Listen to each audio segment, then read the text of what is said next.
The very first premium live event on ESPN occurred last night, and unfortunately, we have to talk about it.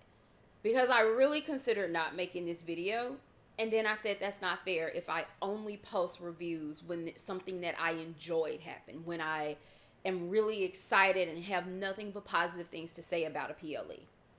That's not this review. I'm just gonna be honest.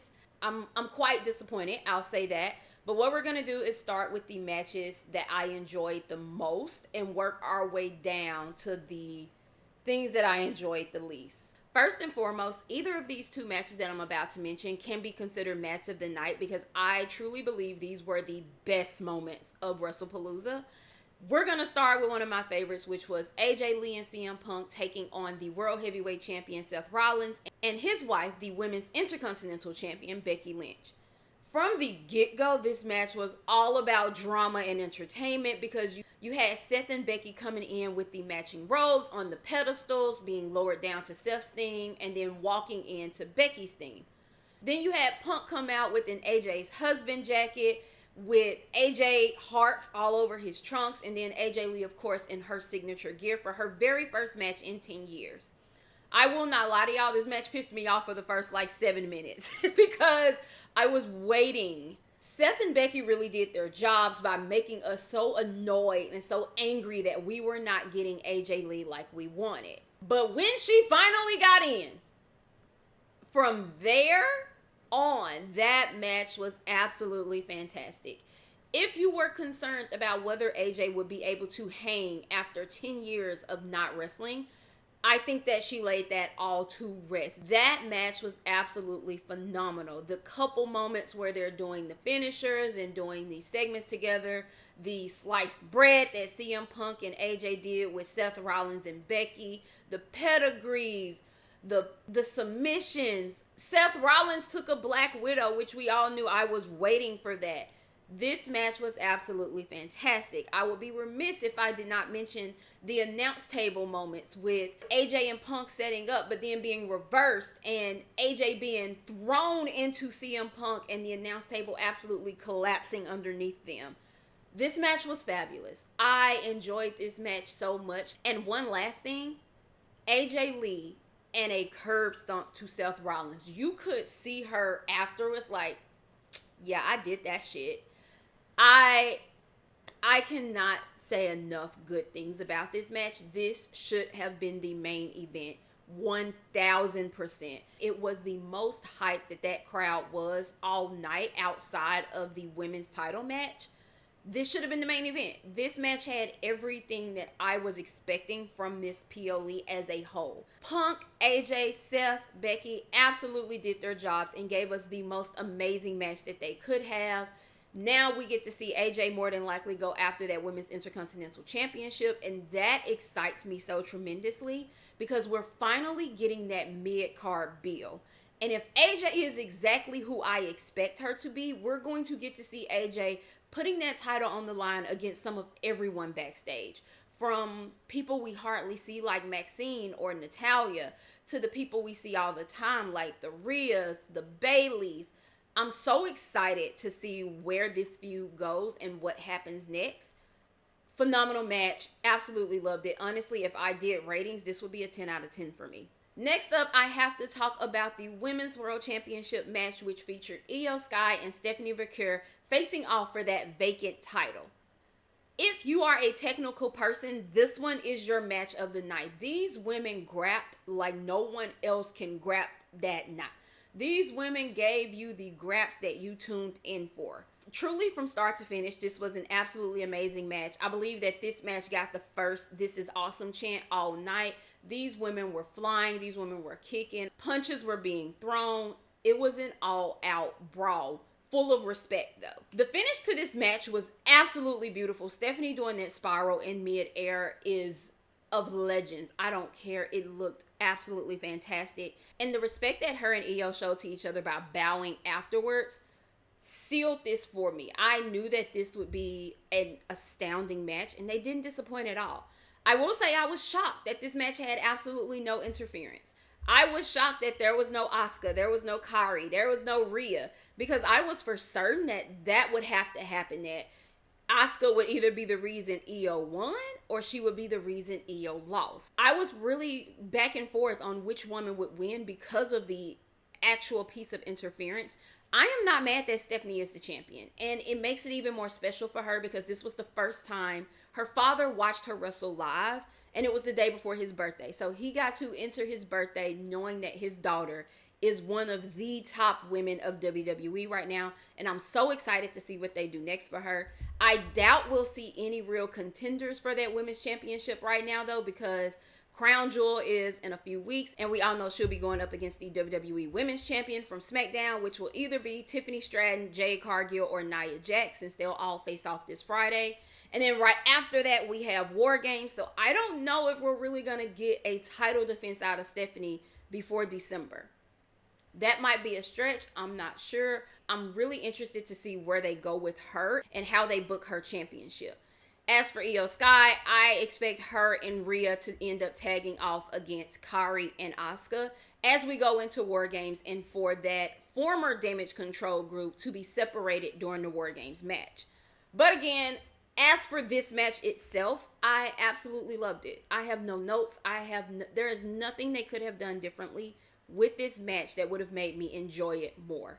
They killed it. Before I finish the rest of the card, I have to talk about Undertaker coming out and announcing that Stephanie McMahon is the first inductee of the class of 2026's Hall of Fame.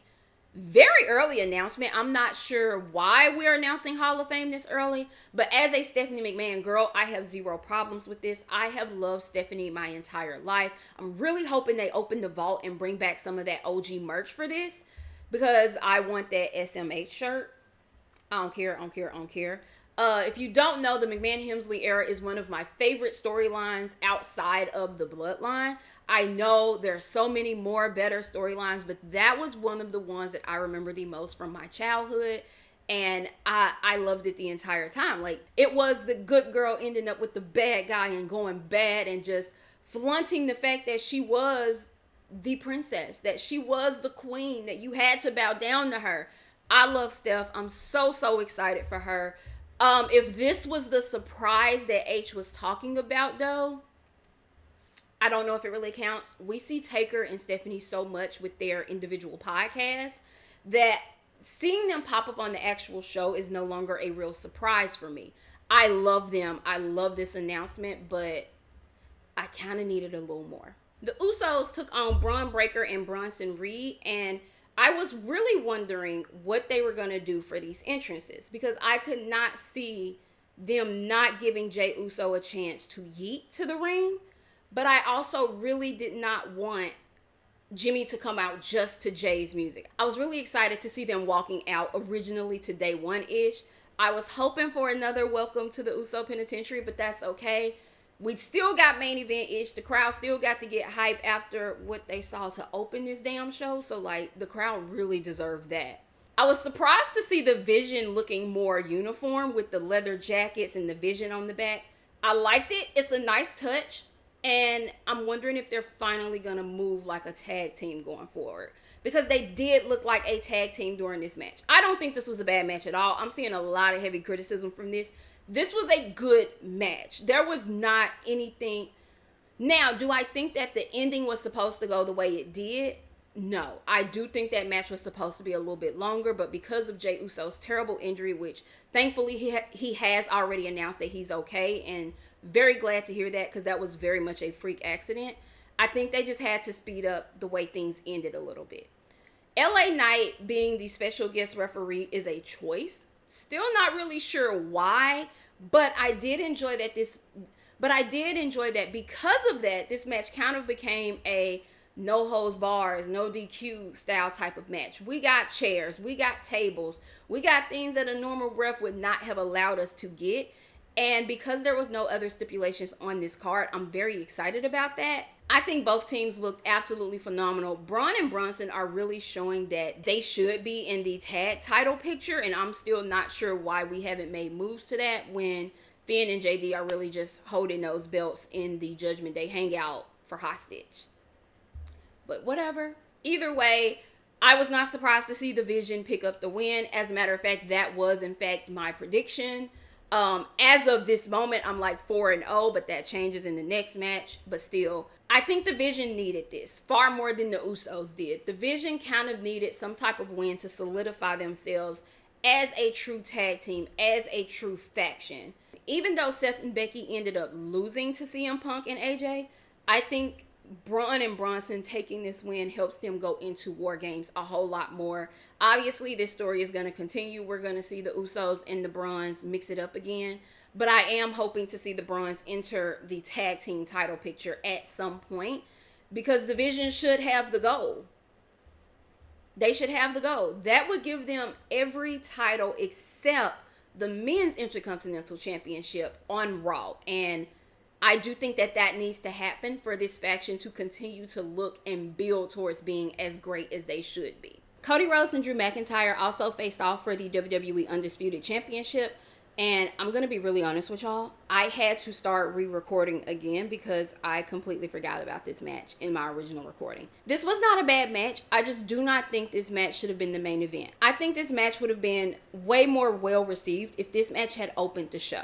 This as an opener, I think would have definitely been better. The crowd would have been a little more hyped, and it would have made the big moments in this match feel even bigger. I will say I truly had to question myself at the beginning of this match, because the way Drew McIntyre was just aggressively handling Cody Rhodes, I thought for a second he might just pull it off. Like, this is almost completely different from how Drew McIntyre has been in the past. Like, don't get me wrong. He was aggressive with Punk, yes. But before then, he wasn't as hard-hitting, to me. The way he's treated Punk, Randy, and Cody shows that Drew McIntyre is pissed and he is done waiting for his time. He will take it by any means necessary. The finish of this match really did go kind of quick for me, though. It's like we had all these moments of Drew McIntyre being dominant, of Drew going in, and then and I mean, it is true, all it takes is one thing to turn the complete tide of the match. Drew missed, his leg went through the announce table, and that leg was good no more for the rest of the match. He had the perfect opportunity to Claymore Cody, but the leg gave out on him, leading to a Cody cutter and a crossroads, which would lead to Cody retaining his title. The thing is that we were told there were going to be surprises, that this was going to be such a big show. So I do believe that a lot of us, by the time we got to the main event, expected those returns to happen in this match. I was expecting Rock or Roman or hell, whoever, to pop up during this match and either make the match end or attack after the match. Even once the show ended, because of what we've done at Survivor Series before, as Cody is doing his victory lap, I was waiting for someone to pop up, for someone to attack Cody and start building towards another story, just something else. Even maybe for Drew McIntyre to get a little bit of second win and get back at Cody, and that didn't happen. I do expect after Cody Rhodes and Seth Rollins face each other at Crown Jewel for Cody to still have a Drew McIntyre problem. I do not think this is the last time we're getting Cody and Drew, but I do think with, like I said, the outside expectations, it was a little bit of a letdown, and putting this match after the madness that was the mixed tag match, big mistake to me. Big mistake.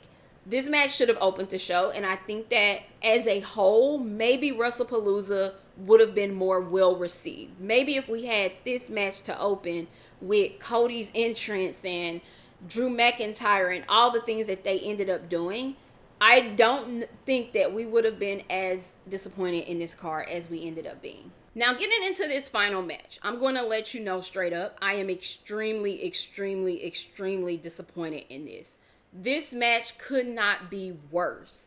And that is John Cena against a man that I do not like and I do not enjoy. I am sorry if that makes you feel a certain type of way. It is what it is. This was a typical match for Brock Lesnar. And that would have been fine 10 years ago. On John Cena's retirement tour? Absolutely not. Absolutely not. I really wanted this to be a one and done type of thing. I do not want to see another Cena versus Lesnar match, but unfortunately, I do in fact believe I will have to. I'm also wondering if these two will end up involved in the War Games match, where the teams will be the Vision, Seth, the Bronze, Brock, and I'm really not sure who their fifth member would be at the moment, versus Punk, the Usos, Roman, and Cena, so that Cena gets a War Games match under his belt before he retires.